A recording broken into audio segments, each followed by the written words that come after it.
hope we haven't kept you waiting. Not at all. Could I call Simon Hart, please? That in my hand, and repeat after me. I swear by Almighty God I swear by Almighty God that the evidence I shall give that the evidence that I shall give shall be the truth, shall be the truth, the whole truth, the whole truth, and nothing but the truth. and nothing but the truth.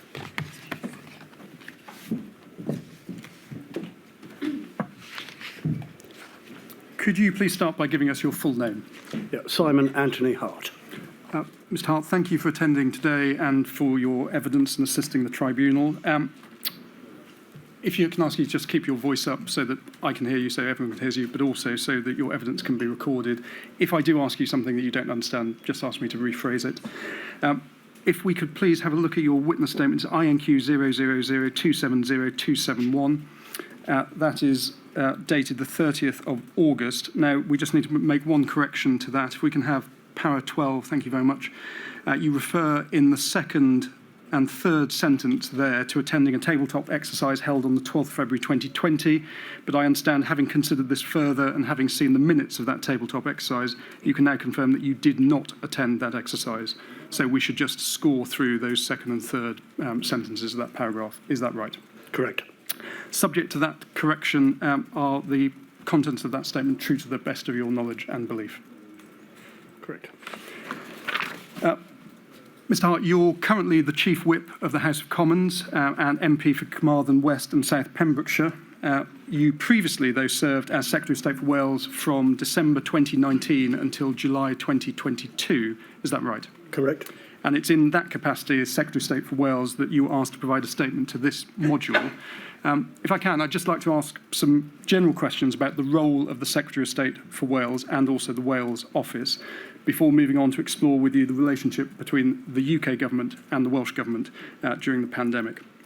So during the period with which we are concerned, namely January 2020 to May 2022, you were the Secretary of State for Wales and David T.C. Davis was the Parliamentary Under-Secretary of State for Wales. Is that right? Correct. You tell us at paragraph 8 of your witness statement that the Office of the Secretary of State for Wales has only a very small number of policy responsibilities. You say most notably as custodians of the Welsh devolution settlement, ensuring its smooth and effective operation. Now, the inquiry last week heard evidence from Professor Wincott about the devolution settlement. I don't want to get into a discussion with you about devolution. It is right, though, as Secretary of State for Wales, you were responsible, were you not, for representing Wales's interests in matters that are reserved to the UK government? Correct. You were also responsible for ensuring that the concerns and priorities of Wales are taken into account in the decision-making of the UK government. Is that right? That's also correct. And you say in your witness statement, you say the Wales Office was not responsible for making key policy or operational decisions in response to the pandemic in England or Wales, but you say you had a crucial role during the specified period in ensuring Wales was fully considered in UK government decision-making relating to the pandemic response, feeding in views and opinions from Wales, and so far as we were able, ensuring cooperative working between the UK government and the Welsh government. Is that right? That's also right. And that's how you saw your role during the relevant period? Correct. The Secretary of State for Wales is a member of the UK Cabinet, correct? Correct. You also attended COBRA meetings during the pandemic? Correct. Was the expectation that you would serve effectively as the voice of Wales at UK Cabinet meetings? Not exclusively, because Welsh Government was at a lot of the COBRA meetings, but at Cabinet, yes. So at Cabinet, you are the voice for Wales, Correct. but as you say, at COBRA, because it wasn't just you representing Wales there, sometimes it'd be the First Minister, Minister for Health. Yeah, indeed. I want to next ask you some general questions about intergovernmental relations, and that's a topic I'll come back to a bit later on when I look at certain periods during the pandemic. But just generally, I think you are aware that the UK government and the devolved administrations concluded an intergovernmental review of intergovernmental relations. It was January 2022 that a report was published. If we can have INQ 4083215, thank you. First page, third paragraph, please. As it says in this paragraph, following a review of intergovernmental relations, this document, this review report, sets out new structures and ways of working. And if I can just have a look at I think it's page 3, paragraph 11, we see there these new, what are called engagement structures. So in other words, the intergovernmental relations framework that is to supersede the joint ministerial committee system. And this provides a 3-tier committee structure. So top tier of engagement, we have the Prime Minister and heads of devolved governments council. Now, if we can zoom out, we can see the middle tiers there consists of a general interministerial standing committee and the finance interministerial standing committee. And then if we can zoom out again, the lowest tier consists of interministerial groups. Just help me, where does the Wales office fit into this new 3-tier committee structure? It fits into all of it, if that's not an evasive answer, because the Wales office has different levels of responsibility, different levels of ministerial rank, as you said, starting with cabinet, but also across a number of cabinet committees and other governmental committees as well. It's also its relationship with other government departments, OGDs, I think we call them, is quite relevant in all of this, because therefore there is a sort of interlocking role that the Wales office plays. But actually most of it is all conducted at official level. I think there's only 2 ministers, as you know, in the Wales. So most of this is done at official level, and that spreads across all 3 of those tiers. Do you have a view how this new set of arrangements set out and described here, this 3-tier system, whether that would be effective at managing intergovernmental relations were there to be a future pandemic? It's one of the things I think we will come to is whether the process and the outcomes are totally overlapped. I'm not sure that this current structure necessarily would achieve that for reasons that we'll come to. I think it's a step in the right direction. I think the arrival, actually, Michael Gove on the scene to oversee these processes did make a profound difference to the way that the various governments in the UK work together. So I think it's an important piece of work, but I don't think it's the magic solution that everybody's looking for, either in terms of pandemic control or indeed any of the other policy areas which we wrestle with, and where devolution ends and where reserved matters begin. And I think one of the things which dawned on us during all of this is nothing is truly devolved and nothing is truly reserved. You have touched on the calls with Michael Gove, the so-called CDL calls. Yeah. You're aware that the First Minister was a very vocal advocate for what he describes as a reliable and regular pattern of contact between all 4 nations. And the inquiry's heard evidence that those CDL calls, the calls between First Ministers of the devolved administrations and Mr Gove, began in around June 2020.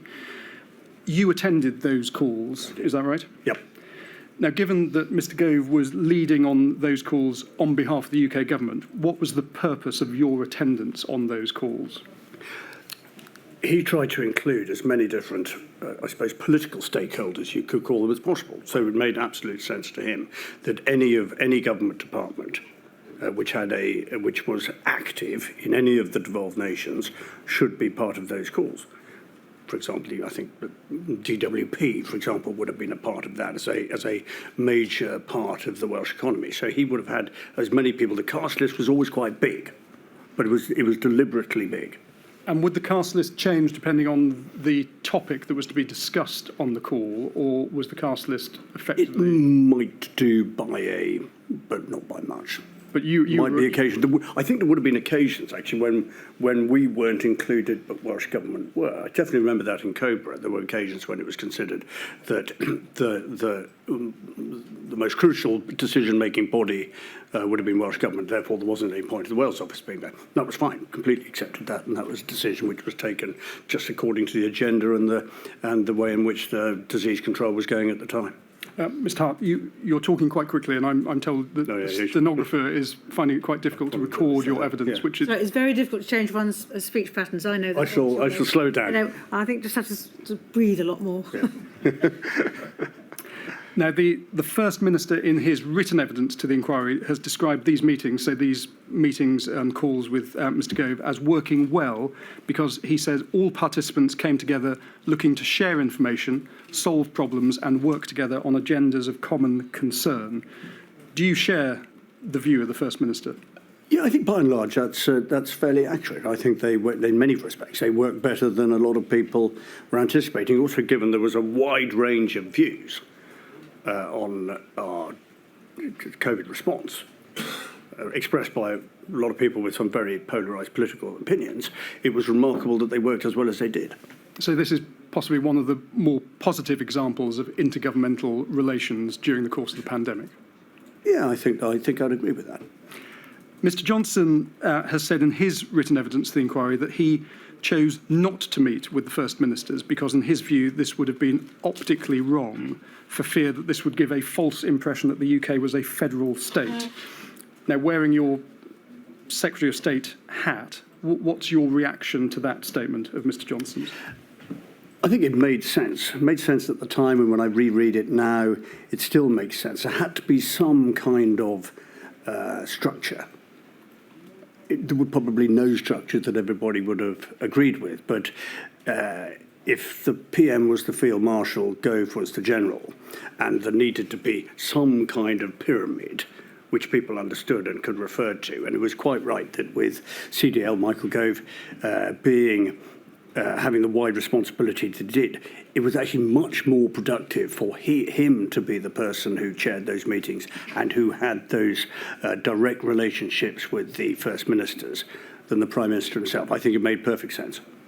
Now, as Secretary of State for Wales, you obviously want to ensure that the concerns and priorities of Wales are taken into account in the decision-making of the UK government. And as we discussed earlier, that was one of your roles as Secretary of State for Wales. Did you consider these calls with Mr Gove an adequate replacement for meetings that would have taken place, for example, under the JBC? Well, the manner in which they took place, which was largely remote, was inevitable because we were subject to COVID restrictions. I thought the meetings were quite productive. Gove chaired them well. They covered the subjects which we needed to cover, and there was significant official activity in the run-up and in the aftermath of those meetings. So even though the meetings themselves might have been relatively brief and reasonably crisp, what they covered and the decisions they reached were, as I say, by and large, one of those areas of activity I don't remember too many people complaining about at the time. I think just for the transcript, I think I said JBC. I obviously mean JMC. Yeah. Now, we'll come to look at some of the letters you exchanged with the First Minister during the pandemic a little later in your evidence. But how often would you actually speak with the First Minister of Wales during the pandemic? Quite rarely. We would have been on the same calls from time to time. We would have been in the same COBRA meetings from time to time. Did we have a regular dialogue of phone calls on a, predetermined date? No, we didn't. But actually, I don't think we needed to. And I think sometimes there's this sort of belief that, in my world, that meetings are the cure for everything. But actually, we met when we needed to. People met when they needed to. Hopefully no more, and certainly no less. And so, yeah, we spoke, but I said there was no regular pattern to that. And it might, in light of your answer to that question, might be that you agree with the First Minister on this point. The First Minister, in his written evidence, has described you as being peripheral to his interaction with the UK government. Have you got any comment on that? It's an interesting expression. I don't necessarily disagree with it because the point of contact was CDL to the First Minister, so that was fine. We were there, myself, the Scottish Secretary, and one or two of those were there for a slightly different reason. So that I'm not parochial about that point. I think I might have phrased it differently, but I don't disagree fundamentally. I'd like to ask you next about the period leading up to the first national lockdown. The impression one gets from reading your witness statement is that it wasn't until mid-March that, to use your word, the gears of governments changed and the focus shifted to managing the pandemic. Is that a fair reading of your evidence? It was definitely the case that in the early stages of awareness, when the nation, the UK, became aware of the pandemic and what it was capable of and what the worst case scenario could look like, then that process started to speed up. And sorry to interrupt you, just stopping you there. When do you say that was that people became aware within government about reasonable worst case scenario and there would be a need to speed up the response?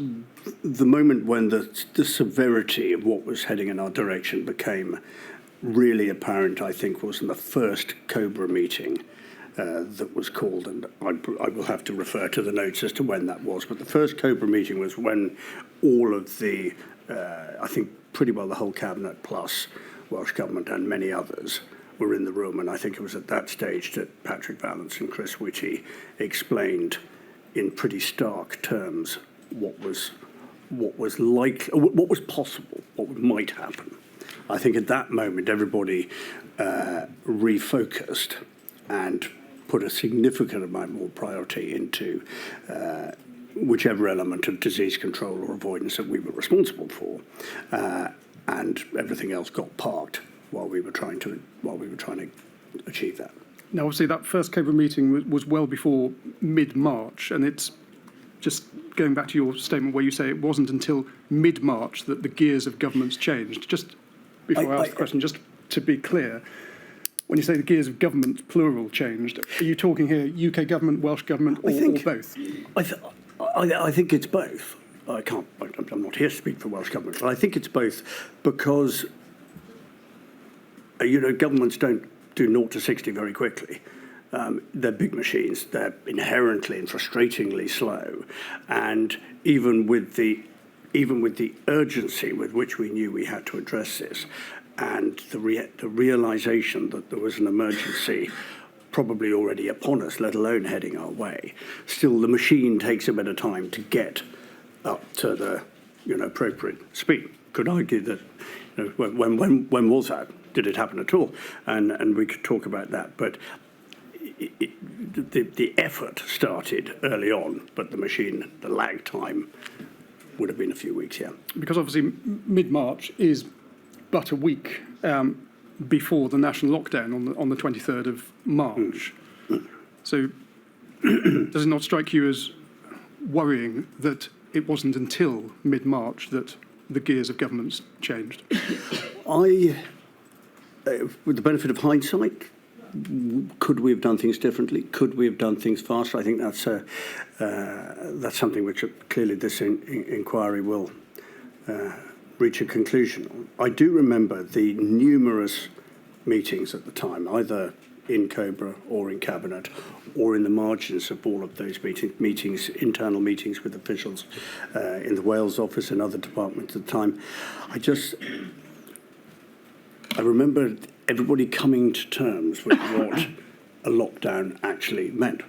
Nobody in government has ever done anything like that before. Nobody had really been faced with what the economic consequences, what the social consequences were of what we were heading towards, and that sense of inevitability that we were about to embark on something that nobody in any of the countries affected by COVID had ever done before. So we were aware of what the sort of medical risk was. We were also becoming increasingly aware of what the economic risk was and trying to find a balance which protected the economy, protected people's livelihoods and jobs at the same time as managing disease control. And there was I just remember a very passage of time when there was an expression at the time, if you remember, which was about following the science. And I think that was often misinterpreted as just follow the medical science. That was the only science out there to follow.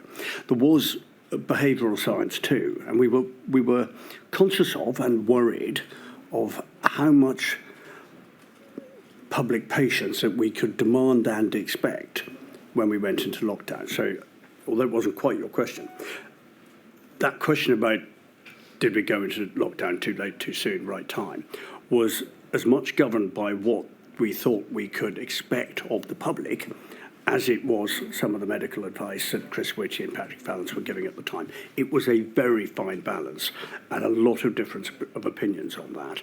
And history will now relate as to whether that balance was right, and if we did it again, would we come to a different timing conclusion? Now, obviously, Mr. Hart, we're concerned in this aspect of the inquiry with the Welsh Government's core decision-making during the pandemic. And you mention in your witness statement that you, in fact, had to give evidence to a Senedd committee on the 9th of March, I think you say. And you make a point of saying in your witness statement, there was nothing unusual in this event other than to note, in hindsight, the complete lack of any mention of the growing pandemic. And then you also go on to say that in this period, January to March, your engagement with Welsh ministers was nothing out of the ordinary, and that your feeling at the time was one was getting on with business as usual. So the sense one gets from your witness statement is that your understanding was the Welsh Government were not engaging with the pandemic at this stage up until, as you say, mid-March, when the gears of government changed. Is that right? I think it would be wrong to deduce from that there was any complacency on the part of Welsh Government in their defence. I think there was. I can't underestimate how much at the time people were learning as we went along. I just cannot underestimate the fact that this was territory literally nobody had ever been in before. And my recollection of it was that as people became aware of the risks and understood more about the disease and what it was capable of, everybody I came across, whether they were politicians or whether they were officials, or whether they were volunteers, members of the public or anything else, more and more people literally devoted every hour of the day and every ounce of their energy to trying to do their bit to do the right thing at the right time. And sometimes in the recollection of this, it almost seems like people sort of didn't care, or they made callous decisions for thoughtless reasons. Whether it was Welsh Government, who I know you take evidence from, or anybody else I saw, but particularly the civil service and officials, we might have made some profound mistakes, but the desire to try and get this right was very evident very early on, as soon as people became aware of what was, the same expression I use, what was heading our way. In your statement, talking about your role, you say it evolved increasingly to that of a critical friend of the Welsh Government. So perhaps acting as a critical friend of the Welsh Government, do you think that the Welsh Government was slow to recognise the seriousness of COVID in the period January to March 2020? I think, by the way, we were a critical friend of UK government too. It was our job to be able to report into other departments, and indeed Number 10, of our experiences and observations from what was going on in Wales. So it wasn't exclusively for the benefit of Welsh Government. Given where we were, and given the manner with which the way in which we were addressing the disease, which is through public health legislation rather than civil contingencies legislation, I don't think I could sit here in all honesty and say that Welsh Government were deliberately slow on the uptake. I think Welsh Government reacted, given the resources and knowledge that it had at the time, probably much the same as other governments. That may one day be concluded as being too little too late. That's not for me to conclude. But I didn't witness anything which would enable me to give you an affirmative answer on that. Now, you've mentioned the legislative choice that was made in your previous answer. So the fact that Civil Contingencies Act was not used, but public health powers were used to respond to the pandemic. And you say in your witness statement that whilst this had the advantage of bespoke approaches being adopted to respond to the particular circumstances of the pandemic in each nation, you say it had the disadvantage of a confusing plethora of different requirements and restrictions establishing internal borders in the UK which had not existed to the same extent previously. Now, the inquiry has heard evidence in Module 2, in particular from Mr. Johnson, who, in his view, said that the UK, in the event of a future pandemic, should be treated as a single epidemiological unit. And the best approach is a UK-wide one with no differences between the four nations. Do you share that view? I shared it at the time, and looking back now, I'm even more emphatically of that belief. And it looks from the First Minister's written evidence that he's not a million miles away from that position either. He I think, expresses surprise that the crisis wasn't dealt with by way of civil contingencies legislation. I think that's quite early on in his own evidence. And if there was a single thing, if there was a single sentence which I could conclude my evidence to you, it would be that it is that area, it is that decision which, if we were to do it again, I would do differently. More so than pretty well everything else. And when you say do it differently, so not use public health powers, and the quid pro quo would be what, to use the Civil Contingencies Act? I remember a minister in Cobra when the debate took place very early on, and the question was raised about do we proceed on the basis of public health legislation or civil contingencies? And the conclusion was reached that it was more appropriate for public health legislation. I think, if my memory serves me right, because that would only need to go to Parliament for renewal less frequently than civil contingencies legislation would. I think we would have had to update civil contingencies legislation more frequently than we would public health. So the decision was reached. And I remember a minister just saying in the meeting, if this isn't a civil contingencies emergency, I don't know what is. And so there was some question right at the start about whether, about which road we should go down. And it may not have changed. If we had done that, by the way, it may not have changed the outcome. There might have still been decisions which were taken which might not have been, with the benefit of hindsight, the right ones.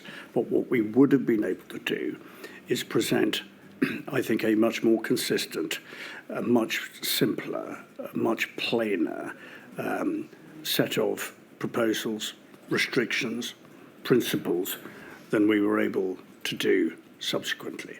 And I'm not necessarily pointing a finger of blame. It was inevitable once we had 3-4 different administrations, all with sort of slightly different ideas about how to deal with this, but a population which was very fluid. This was going to lead to problems, and I found it increasingly disturbing that we were looking at the problem through the lens of a political boundary, geographical boundary between England and Wales, in my case, rather than looking at the population and the way the population and the economy crosses the border without a second thought for that kind of thing. And as I say, I've concluded on many occasions that if I had the power to change it, that's what I would have done.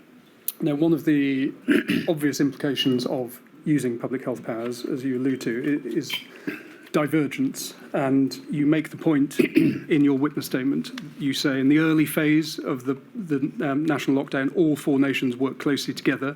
But by May 2020, you say you'd become concerned about the risk of this unity of purpose starting to fray. And you specifically identify the Prime Minister's announcement of the 10th of May. So that's the announcement where the UK government changed its overarching public health message from stay home, save lives, to stay alert, save lives. But the decision was taken in Wales, Scotland, and Northern Ireland to keep the message of stay home, save lives. It would be right, would it not, that the 10th of May was a real turning point in terms of four-nation coordination? I'm not sure who is making that assertion. I go back to what I said earlier on. This was a period of intense and unpredictable activity. And I think there were moments when the relationship between four nations worked well, and there were moments when it didn't. I think that was entirely to be expected. It might well have been the case if we'd been under civil contingencies legislation as well, who knows. And if there was another, God forbid, pandemic, I have absolutely no doubt that there would be similar tensions. We were fighting something nobody had ever had any experience of doing before. And the idea that that could be sort of seamlessly resolved by just a series of more regular meetings is for the birds. This was always going to be very, very complex, very, very contentious. It was going to trigger all sorts of political and practical rows. Turning point, there were high points, there were low points. But I don't think there was a turning point. You say in your witness statement that increasingly over time, you were left with the feeling that Welsh ministers actively sought differentiation in their approach compared to the UK governments in England. And you say, for no other reason than to be different and to set Wales apart from other nations in the UK. So in other words, you thought Wales were being different for the sake of being different. I'm afraid with sort of more in sadness and anger, I do believe that to be the case, because if you approach the whole thing from the point of view of outcomes rather than processes, it was difficult to see any evidence which suggested that the outcomes were going to be or were any different as a result of some of the divergent policies which were emerging. The rates of spread, all of the things which we read about with increasing horror every day, were largely the same over the whole of the UK. You could make some perfectly reasonable differentiations based on population dynamics and that sort of thing. But the idea that there was any significant geographical difference between Scotland, Wales, Northern Ireland, England wasn't supported by evidence, in my view. And where you have a population, we frequently used to publicly have this debate at the time where there's 100,000 people every day of every week who are going over the border from England to Wales or back again for work purposes or medical purposes or whatever it might be.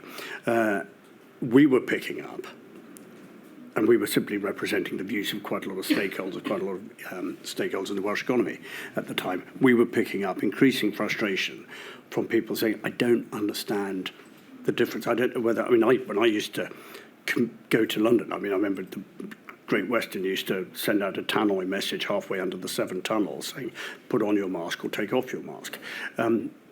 Anything which led to confusion, anything that led to contempt, anything that led to sort of lack of confidence in the processes which were put in place were potentially dangerous, in my view, and that's why we were articulating the views to UK government as well as Welsh government that we should stick as closely as we possibly could to similar measures across the whole of the UK as was possible. And every time we diverge from that, rather than save lives, I think what it did is cause confusion.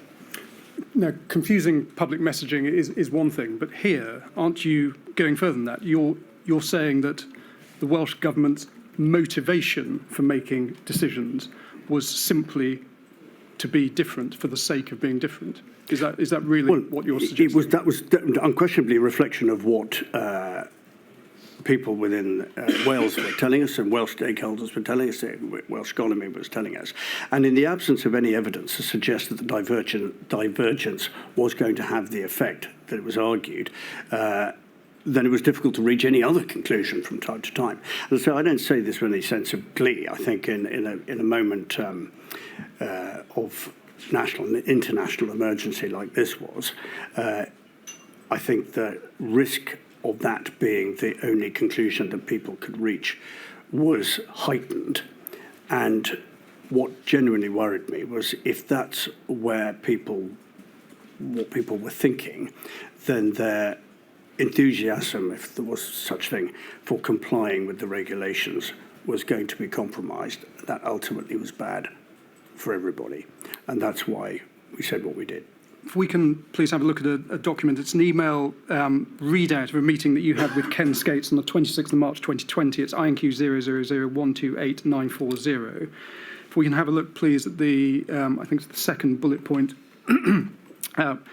Secretary of State, so this is you, Mr. Hart, thanks Ken Skates for this, but says that there have been some occasions where Welsh Government has decided to do things differently without immediate clarity as to what differences have been pursued. Secretary of State raises diversion on business rates and definitions of key workers, particularly in cross-border areas. And then you say, oh, the readout says, these can look like political opportunism, even though there are likely to be valid reasons for divergence. So you appear there to concede that whilst it might look like the Welsh Government are simply making decisions for the sake of being different, there are likely to be valid reasons for divergence. Do you stand by that? I thought Ken Skates, by the way, was one of the standout performers in Welsh Government during this process, and he was somebody who was able to leave any party political differences well behind him in our shared desire to reach the right place. I think this was me being as tactful as I possibly could in the circumstances. But I think if Ken was here, he would. We talked about this a lot. If there were valid reasons for divergence, I'm not completely sure what they were, and more importantly, I'm not completely sure what effect they had. We've talked about the Prime Minister's announcement, so the change of UK government policy to from stay home to stay alert. The public statement that the Prime Minister made, we can see it, it's INQ 4065338. We don't need to read it, but just to make the point that this change of policy obviously applied to England only, yet if we were to read that statement, you can take it from me that there is very little in there to suggest that these were England-only measures. And that was a concern we heard from Toby Mason a moment ago. My question is simply this, Mr. Hart.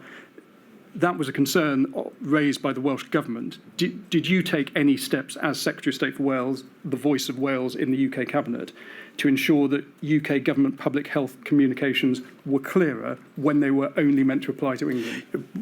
Frequently, I remember our sort of comms people talking to the media about making clear what was Wales only, what was UK-wide, what was England only.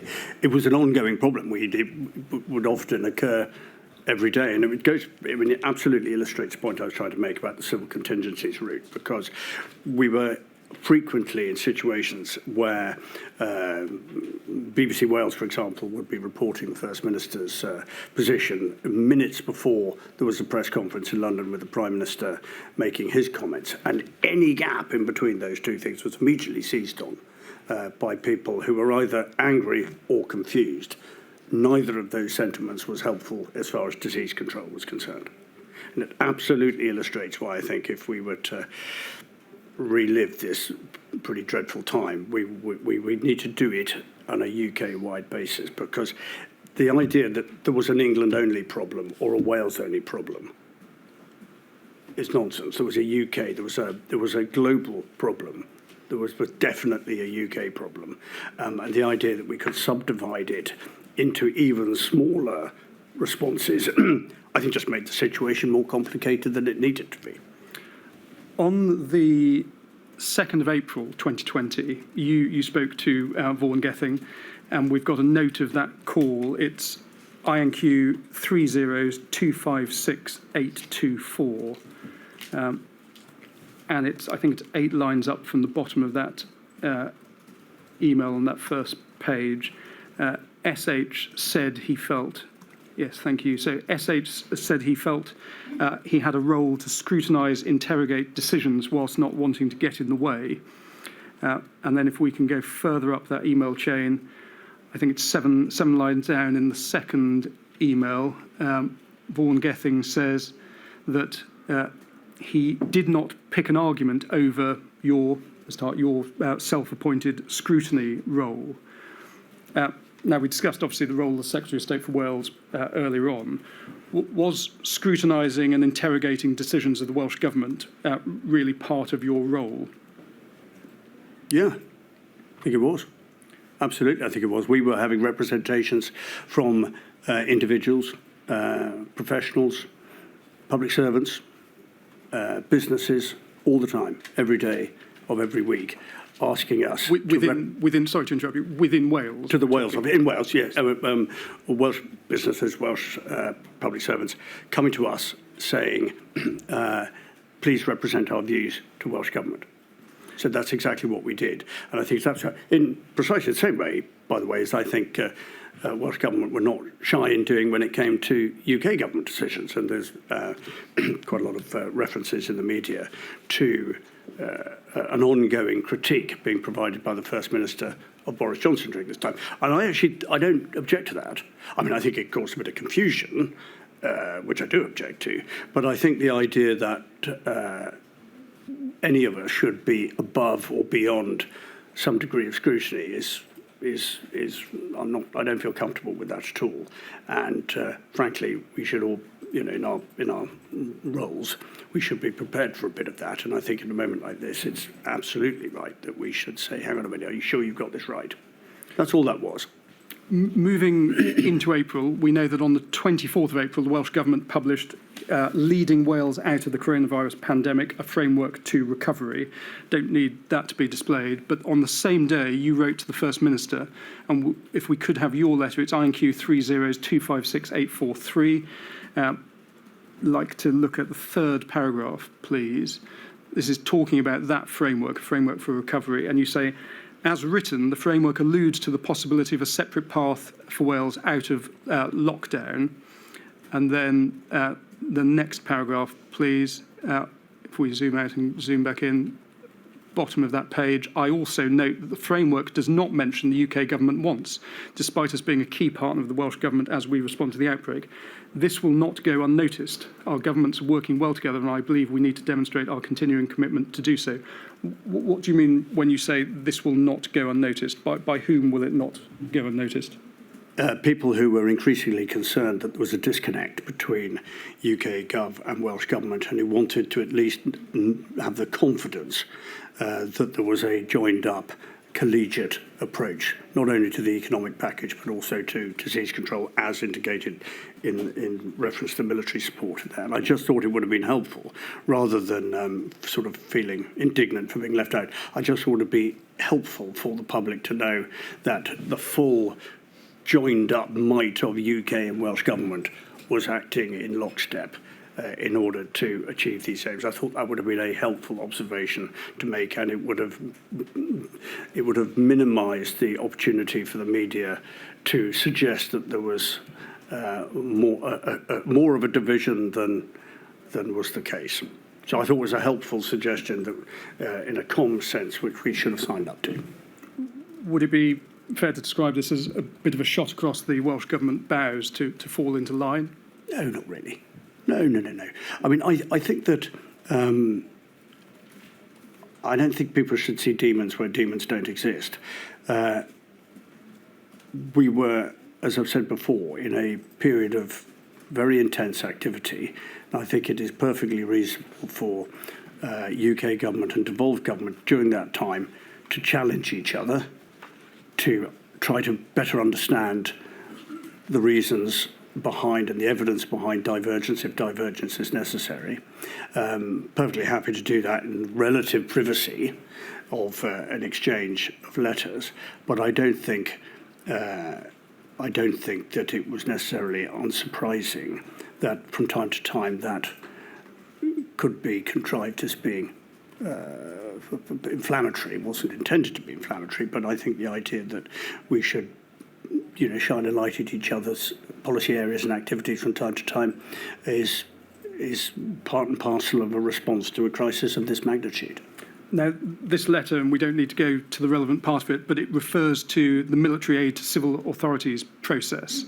Can you just very briefly explain what that process is for us? It's basically where Welsh Government come to us requesting assistance from the Ministry of Defence, normally in the form of personnel, more often than not for ambulance support with the Welsh Ambulance Service, and also through the vaccination programme. And each time there was a request was made for X number of service personnel to assist with the vaccine rollout or the medical response, that required a sign-off from the MOD and from the Wales office. That was the same in Scotland as well as in Wales, and I don't think there was a single occasion where we declined a MACA request. So all requests were approved? I'm pretty certain. Right at the end, I think there might have been a MACA request or two where the number bid for wasn't met, but, for example, there might have been 100 personnel bid for. The MOD was able to release 50 or 75. Those might just made up those numbers, but there was sometimes a bit of a deal to be done simply because of the availability of personnel at the time. And do you consider that the MACA process worked well during the pandemic? I think it worked fantastically well. I think it was one of those examples of where everybody sort of got over themselves and were able to join in a common endeavour. And the MOD. I remember being vaccinated myself from a guy from seconded to Tenbury from Cambridge, and was incredibly proud of the work. They really felt he was contributing to the war effort, as he described it. And those kind of examples were I think, raised the morale of everybody in the area and who was affected by them. Just staying on the topic of intergovernmental relations, part of your, I think it's paragraph 39 of your witness statement, perhaps we could have this displayed. So it's INQ 30270-271, and it's page 9 of your witness statement, para 39. You refer to some correspondence between yourself and the First Minister during this period. So we're now in May 2020, and you say, it also became increasingly clear to me that the open and unified big tent approach of the UK government since the start of the first national lockdown, whereby ministers from the devolved administrations had been invited to attend a wide range of UK cabinet meetings, including Cobra M and various ministerial implementation groups, MIGs, was not being reciprocated by the Welsh government. Was it your view that cooperation between the two governments was essentially a bit of a one-way street? It felt a bit like that at times, and it didn't cause us sleepless nights, I might add, and we weren't exactly looking for extra meetings to go to. There were plenty to choose from. What we thought what we were trying to achieve here was the ability to turn to the press, turn to the public in Wales and say, we are arm in arm, UK government, Welsh government, arm in arm. And we thought the best way, or one way, of doing that was to be in the same room, not necessarily with a speaking part or a vote or a power of veto or anything like that, just to be there in the same way that the First Minister and others attended Cobra meetings. We thought it would be helpful if David T.C. Davis, who we mentioned earlier on, was able to attend a weekly meeting in Cardiff or something like that. We thought optically that would be quite beneficial. It turned out that view wasn't shared, but we gave it a go. Well, I think it's right, isn't it, that the First Minister wrote to you and effectively said, you're welcome to come along to meetings, but only when reserved matters are on the agenda. And with great respect, I think it slightly shines a light on the problem. In COVID, there was no such thing as devolved or reserved. Every penny of COVID support, every soldier who turned up to help with the vaccination programme, every measure that was put in place was actually funded by UK government, and that's not a boast, it's just the way that it is. And so nothing would have happened without the whole of the UK government operation behind. Even if I accept that there were some areas of devolved activity with which we have no immediate responsibility, which I'm in many respects happy to accept, that didn't mean that there wasn't some value from having the same people in the same room so that we could turn to the public and turn to the professional services in Wales and say, don't worry, we're not allowing sort of political differences to get in the way of decision-making here. And I thought that would be helpful, and I believe that to be the case till today. The ministerial implementation groups, which we heard a bit about, were wound down middle of 2020, and that was done without any consultation with the devolved administrations. And the First Minister had reason to write to you setting out his concerns about that. We don't need to bring the letter up. It was a letter on the 22nd of June 2020 where he said, I'm concerned about the way that the machinery is being wound down and the intermittent contact in recent weeks. That concern having been raised with you, what did you do to ensure that those concerns were factored into UK government decision making? From memory, I have to rely on memory here. We at that stage were reverting to the model that existed before the pandemic, and I don't think there was. As far as Michael Gove was concerned, as the Minister for the Union, there was any particular decision taken that liaison with the relationship with Welsh Government or Scottish Government was in any way going to be reduced. It was just in a sense taking on a new format. And it's going to sound a bit chippy, it's not meant to be.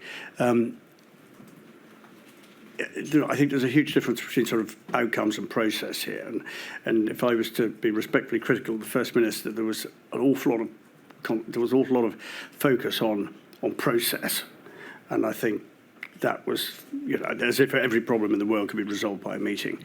And I think, Michael Gove's view was, no, we need to, implementation and outcomes are what really matters. And we will therefore, we will evolve this relationship. But the idea, if indeed it is, if it's implied that somehow there was a sort of sidelining exercise going on, is nothing. I don't recognise that. The inquiries received evidence from a number of Welsh ministers and Welsh officials to the effect that meetings with their UK government counterparts were often at short notice, sometimes without an agenda or papers, and that the general feeling was that meetings were held with the devolved administrations effectively to inform them of decisions already made rather than as a forum for joint decision making. Is that something that you recognise? Is that in the context of COVID or just more widely? During the pandemic, particularly in the context of MIGs and then MIGs being replaced by COVID-A and COVID-S and intergovernmental relations generally. I thought the complaint was that meetings didn't exist, but apparently the meetings did exist. Well, we know we have CDL. We had MIGs. They were replaced by COVID-A, COVID-S. Some Welsh officials were only invited to aspects of those meetings. You had CDL calls, so there's no issue that there were meetings. But this is what this is why I feel strongly about the civil contingencies thing, because there are areas which are devolved and there are areas which are reserved, and that's fine. For example, defence, foreign affairs are reserved matters. Health is devolved, but where you have military assistance in the delivery of health, then the lines get blurred. And I am not aware, and I don't remember during the pandemic, any Welsh ministers ever saying to me, I stand to be corrected by the way, that they had had an unsatisfactory meeting with a particular colleague and could I do something about it. Most of the time, I think people recognised, as I've said before, that a large number of people were working as hard as they could in dealing with a very unknown enemy, and that if there were slip-ups or if there were meetings which should have gone on longer or should have been curtailed sooner, and if there was something wrong with the process, 9 times out of 10 it wasn't as a result of some kind of contempt for devolved government. It was probably just the fog of war. Change topic and ask you some questions about travel restrictions next. So we know that in September 2020, rates of infection were rapidly rising in Wales. Local health protection areas, essentially local lockdowns, were put in place in a number of areas. And the inquiries received evidence that those local lockdowns were not as effective at slowing the rate of infection as they had hoped, and more stringent measures needed to be brought in. You then have the Welsh firebreak, which came into effect Friday, the 23rd of October for 2 weeks. And the First Minister wrote to the Prime Minister on the 28th of September don't propose to have the letter displayed, but he then had to write again on the 13th of October. And in that second letter, First Minister noted that hasn't had a response to the 28th of September letter, but he goes on to urge the Prime Minister to introduce regulations in England to restrict travel from high prevalence areas because guidance had not proved effective. And then the day after that, you get a similar letter, or the Prime Minister received a similar letter from Nicola Sturgeon on behalf of the Scottish Government. If we can just have a look at your letter of the 15th of October, it's INQ 302568870. And the first line says, you are seeking urgent clarification of issues arising from your recent announcement about travel from England into Wales. I suppose just pausing there, when you wrote this letter on the 15th of October, were you aware of these two unanswered letters written by the First Minister to the Prime Minister about this very issue? Can't remember. Sorry. Third paragraph, second sentence, you say, as far as the evidence you rely on is concerned, this too needs to pass scrutiny. When you say pass scrutiny, do you mean by the UK government, by the Senate, by who? I think by the public, actually, who were increasingly anxious to understand upon what evidence any of these decisions were taken, not necessarily members of the public who were fundamentally against lockdown, by the way, but people who had strong views in both directions. And again, at the risk of sounding like a broken record, it is these kind of difficulties that arise as a result of different policies in different parts of a small island. If we just have a look at the First Minister's response to your letter, it's INQ 302261115, please. It's the 19th of October. So the First Minister explains that the regulations mirror restrictions already in place in local health protection areas, but he goes on to explain that the decision has been made on the advice of the CMO for Wales, that's Dr Atherton, and we see, he quotes, it's the fourth paragraph there, Dr Atherton's advice, I fully support the proposal to restrict travel from high COVID transmission areas to protect the public health of people living in areas which have lower rates of the virus in circulation, often areas which are remote or less densely populated. This is a sensible and necessary approach in line with the existing restrictions for travel that are in place in the 17 local health protection areas across the country. I mean, do you accept that the Welsh Government was effectively following scientific advice in the decision it made regarding the travel restrictions? It was following Dr Atherton's comments. That's not really, but I don't think that was really our point at the time. Our point at the time is that there were different bits of advice that the UK government was relying on, and and people who were travelling around the UK rather than just around England or just around Wales were confused about the fact that there were two conflicting bits of advice and no supporting, necessarily so visible and compelling supporting evidence of one over the other or vice versa. Therein lies the problem. And the moment we were concerned, the moment there is any confusion about these things, is when you lose public confidence and people start thinking, I'm not sure what I'm supposed to do, or where I'm supposed to do it, or where the rules kick in or where they don't. And I thought it was quite revealing, but not in a sinister way. The lengthy exchange of WhatsApp messages amongst, which is part of the evidence pack, but between Welsh ministers, members of Mark Drakeford's own cabinet, were expressing a surprisingly large amount of confusion themselves as to what they were able to do. So this is not sort of some, high-handed sort of UK Gov critique. Mark's own team were WhatsApping each other saying, I don't actually fully understand the rules. Can anybody tell me if I can go from here to there? Not sure if it's a work event or not. Not sure if I'm covered by, do I have to wear a mask? All of that is laid out in some detail in their WhatsApp exchanges. And that's not a criticism, it's an observation of the fact that there was significant confusion. And then if your travel or your work happened to take you across the border, let's say you live in Montgomeryshire, but your medical care is provided by the Royal Shrewsbury Hospital in England, those were dilemmas were people having every single day. I'm not quite sure when I move into another jurisdiction, what rules the result of all of that is people just reverse out of the whole thing, and that's where the confusion arises. I'm afraid the stenographer's struggling. Mr. Hartford. I'm so sorry. I think we've got several multitudinous unclears on the transcript. So for those who are following the transcript, if you could slow down, I'd be really grateful.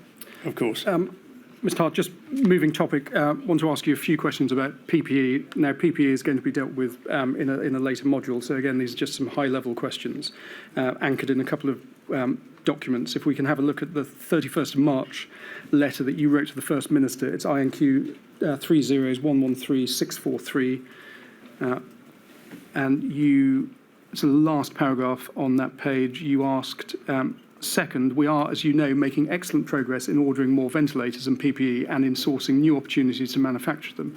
It would be helpful to know the Welsh Government's outstanding needs in this regard. I'd be grateful for this information, even if you have already fed it in via other routes. And then you wrote again about PPE. It's 14th of April. That is INQ 30113621. And I think I'm looking at the...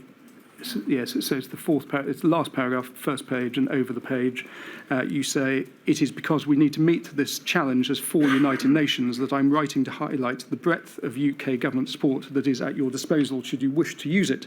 Not only do we need to plan effectively and distribute supplies equitably, but we also need to do so at speed.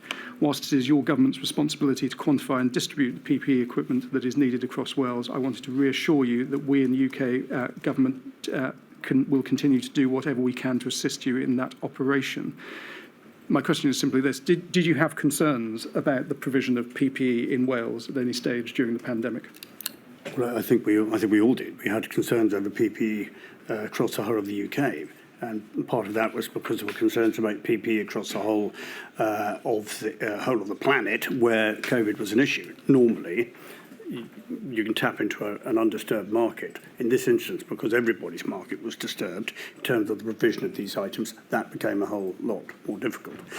What I do recall very clearly, particularly on the point about ventilators, was at one stage, I was in a meeting with Matt Hancock and Vaughan Gething when this was raised. At one stage, there was a belief that ventilators were probably the most important item that we could acquire in volume in order to help people who were the worst affected by the disease. It was literally within about a fortnight of that the medical advice had moved on and had begun to focus much more on earlier intervention with patients. And so the urgency around ventilators had subsided a bit. But we also knew that we were buying PPE in vast quantities as a UK government, and I just thought it was a helpful thing to be able to make the offer to Welsh Government that if they were deficient in any of these items, it was worth talking to us, because we had people all over the world trying to buy stuff in volume. That's not necessarily knowing that it would be used, as in the ventilator case, but so we thought that would be a helpful offer to make. Mr. Hart, finally, just some questions about your engagement with local authorities in Wales. You say in your witness statement that throughout the pandemic you met with a range of stakeholders in Wales without Ken Skates or any other Welsh ministers being present. And those were meetings, I think I'm right in saying, with Welsh local authorities, police forces and business sector. How did those meetings feed into your engagement with the Welsh Government? I think, from memory, certainly the businesses, and I think there's an annex in one of the evidence packs about the businesses that I'd met, normally at their invitation, I should add, who had changed their business model, often to make PPE or to do manufacture things like hand sanitizer, and wanted to be able to market their achievement as much as their product, actually. A lot of these people were doing something that they considered to be of huge public service, which it was. These were not people who were, onto a good thing and making money, but they were doing what they thought was right, which was responding to the call for help. And so it was always extraordinarily uplifting to go to some of these factories, the sort of gin distillery making hand sanitizer, but the pride with which the owners and workforce displayed for what they were doing was one of the sort of few good bits about all of this. In terms of police, I don't remember quite. We used to have frequent bi-monthly meetings with the chief constables as a matter of course. I suspect during this particular period they were more focused on enforcement of regulation than they would normally. And local authorities, similar but not particularly specific, but where there were concerns. I think, for example, my own local authority had a particularly difficult time with some of the travel restrictions, being a coastal constituency, a lot of people coming in and out. There was quite a lot of pressure on the local authority around enforcement, and indeed the police for that matter. But where necessary, we would feed that back into UK government departments, and where necessary, back into Welsh government departments. But I don't remember any particular sort of rub on that. I think it was all conducted at a reasonably civilised way. Mr. Hart, they're all my questions for you, but there are some questions from core participants. Just before Ms Heaven asked any questions I've given permission for, could I ask you this, Mr Hart? Going back to one of the earliest questions that Mr Poole asked you, talking about a new system, obviously attempts being made to come up with a new system. It looks pretty complicated system to me, but I'm the sure IGR, the intergovernmental. The one about several tiers and yes. right, and titles that weren't exactly easy to remember. But can we just put to aside normal circumstances? What structure do you think would be best placed to serve the people of Wales, England, Scotland, and Northern Ireland in an emergency? If you're going to get the right involvement of the devolved nations with the UK government, have you thought about what would be the best structure, or do you think the Gove type structure was the right one? I have. I think the structure and the process.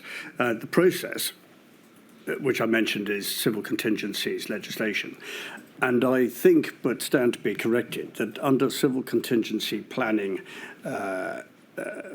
regimes already in place, for example, there's a structure for what happens in the event of, fill in the relevant gap. That I think already exists. I think the Cabinet Office will, if there was a major terrorist event, for example, in Wales, or some kind of climatic catastrophe, or some kind of pandemic, civil contingency regime already exists. I couldn't tell you necessarily what it is, but it's undoubtedly simpler than the one we were looking at earlier. And I do believe it needs to be simple. I don't think it is particularly simple. I think it's say, too much orientated around process and not orientated enough around outcomes.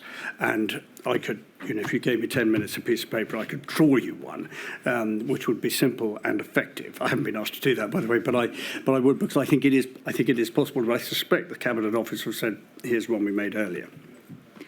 I receive written evidence all the time and take into account both written and oral evidence, Mr Hart. So if you want to consider yourself commissioned to come up with a possible structure, I should be interested. Thank you. Ms Heaven. Thank you, milady. Good afternoon, Mr Hart. I ask questions on behalf of Covid-19 Brief Families for Justice Cymru.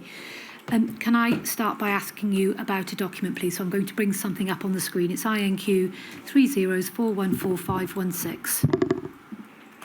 If you can just indicate when that's come up.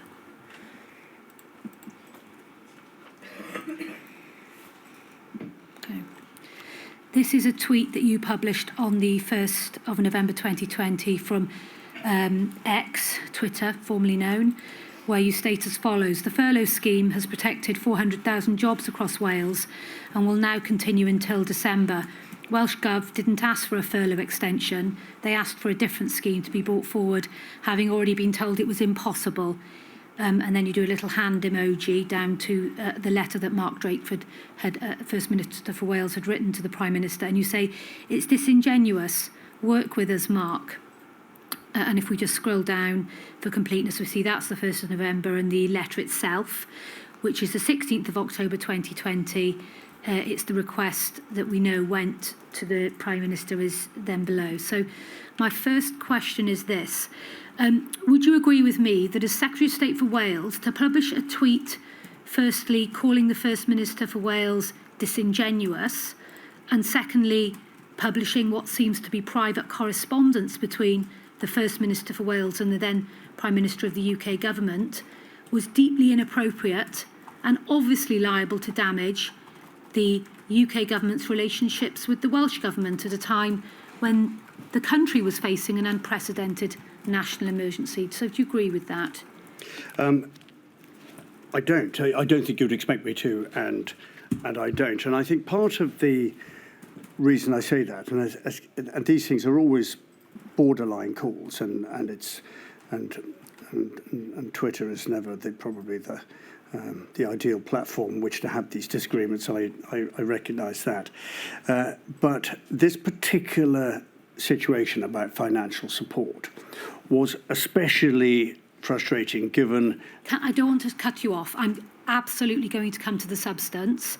And sure. I will be asking you about what the substance of the concern, but just focusing on the way you did it, just so I'm clear, you're not accepting that it was inappropriate and indeed damaging to the relations for it to be put on X in the way you did. You're not accepting that, are you? No, because I could point you to numerous moments when Mark Drakeford made some very derogatory comments about Boris Johnson. I think to some extent it may be regrettable, but it's an impossible situation. You're the Secretary of State for Wales. Yes, and he's the First Minister of Wales dealing with the Prime Minister and saying that he had abandoned science and was interested only in protecting England rather than Wales. Quite inflammatory comments, but we accept that. In the heat of these situations, okay. I think these things get said. What's important is what happens as a result of these lively and occasionally quite competitive debates. What happens is the outcomes that matter. I'm not offended by the numerous occasions that I've been critiqued by Welsh Government and by Mark in particular, and I don't think he should be too sensitive to a bitter challenge from now and again in public. Okay. Were you asked by those in Downing Street to publish this tweet, or did you do it of your own volition?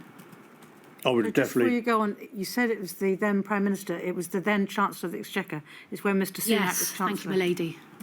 The then Chancellor of the Exchequer. So just so that we're absolutely clear, I think you are. I understand. It's a letter to I understand. Mr. Sunak as the then Chancellor. So just I was given a free hand in much of my comms. I didn't operate to Downing Street orders. But was this tweet, were you asked to put this tweet out, or did you do it of your own volition? No, I don't think so, no. Was this a one-off then, or was this reflective of how you conducted relations as Secretary of State for Wales with the Welsh Government? No, as I say, most of the time we had a relationship which varied from very good to tolerable, depending on the subject of the day. We've had some very good... we've had, let's say, some very good relationships over a number of things. Time to time, there's a sort of red line that they think I've crossed and I think they've crossed, and it's, I don't think, entirely unhealthy that we shouldn't be able to have those arguments in public. Right. Can we move on to the substance then, because it is important? So, can you explain then what had caused this tweet? Because obviously something's caused it.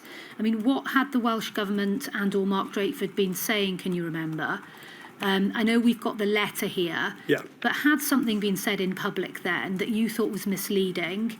And what did you mean by work with us, Mark?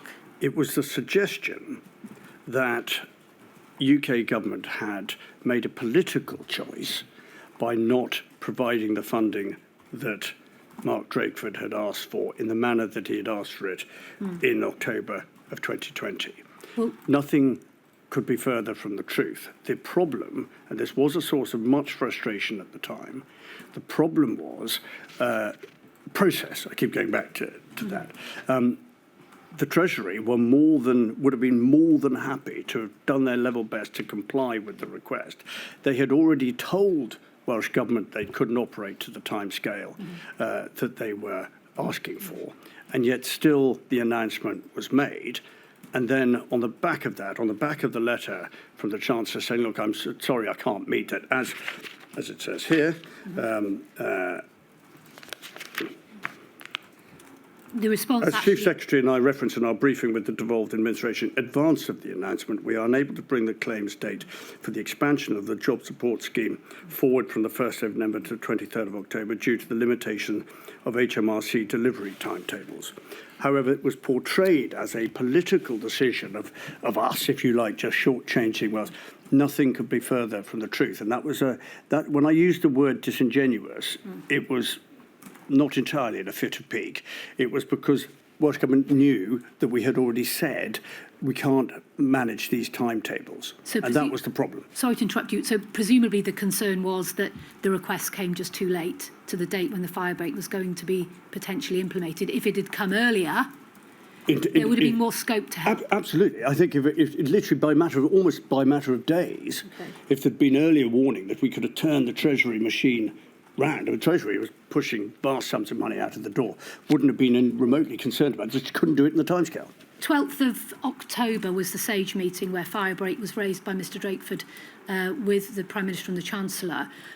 We know on that date there was no request for extra funding. Would that have been, if it had been requested on that date, would that have been enough time? The request, I think the request Cobra on the...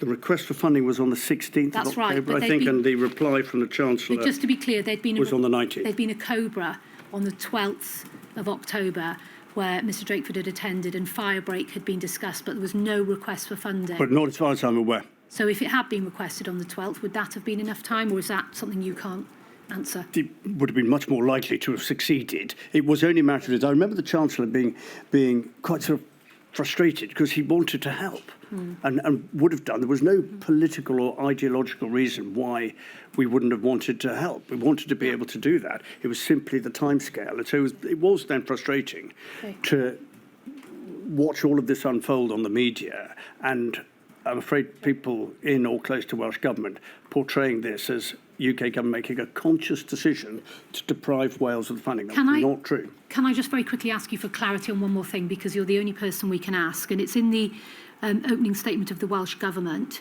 that this inquiry's received, just to see if you can assist with what they reference, because it's the first time we've seen it. I'll just read it out.